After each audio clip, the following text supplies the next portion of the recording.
Ayan, ang daming konsumo. All of this galing sa farm. This one. Ayan, yung sitaw. Masarap ito eh. Yung sitaw na ganyan. Agayap yan sa amin. Then we have patola. Ayan.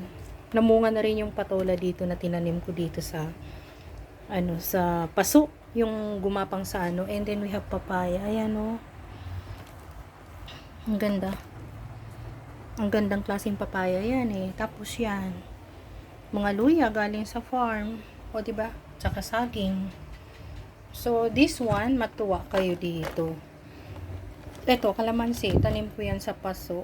Itong mga siling to. Sa paso din ito eh. So, see? Di mo na kailangan bumili. Kasi, meron na nga mayroon ka na magagamit. Di ba? Ang mahal kaya ng sili ngayon. Napakamahal. Pati luya. So, advantage talaga yung meron tayong mga tinanim. Kaya, this one, ito oh. Gusto ko to eh. Pag yung batang-bata pa to, ilaga ko lang yan. O di kaya adobo. Ang sarap. Pag ganito na, ang kukunin ko na lang is yung buto niya. Napakasarap niya. Tapos lagyan mong mushroom.